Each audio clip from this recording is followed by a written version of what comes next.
the livestock judging team at Ohio State University. This discussion will be focused on the growth and development of livestock species.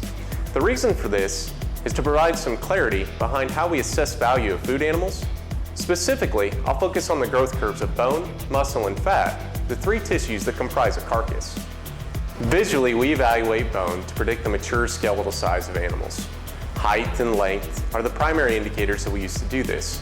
However, we also use the length of the face and cannon as great secondary indicators. As you can see on this graph, bone is the first one of the carcass components that plateaus. As this is happening, muscle is growing exponentially until it plateaus as well. That is why there's a trend to select moderately sized market animals, because they're big enough to reach an optimal weight, yet still small enough to maximize their muscle content. As a side note, the amount of bone within a carcass doesn't change much across species. In fact, animals with similar genetics within the same species, their bone mass only changes about 0.5%. So the next time you hear somebody discussing heavy boned or light boned, know that what they're really discussing is the circumference of bone, not necessarily how much that bone weighs or the mass of the bone. Before I discuss muscle and fat, I need to clarify two terms: hypertrophy and hyperplasia. Hypertrophy is the enlarging of cells. Hyperplasia is an increase in the amount of cells. Mammals are born with a fixed amount of muscle cells. Therefore, muscle cells only experience hypertrophic growth.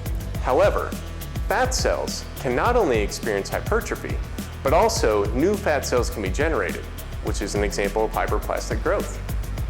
Now, once muscle plateaus, it's very important that the animal receives proper nutrition and exercise, because if not, one of three things can happen. First of all, they can become too fat. Second, they can lose muscle, which is referred to as atrophy. Or third, a combination of both things can happen. In fact, in adult humans, the average person loses 1 pound of muscle and gains 1 pound of fat annually once they've reached maturity. So think about that in relationship to farm animals. Sure, all carcasses do need some fat cover, but at the same point in time, we could easily get an animal to obese. Why, do you ask? Well, remember about hyperplasia. Fat cells can increase in number too. And so, if we let an animal stay on feed for too long without proper nutrition and exercise, they can become both too obese, but then also cost us quite a bit in terms of valuable feed resources. Today we have discussed growth of bone, muscle, and fat. Bone plateaus first, followed by exponential growth in muscle before it too peaks. Fat is next, and if we keep an animal on feed for too long after muscle has been maximized, they can become obese.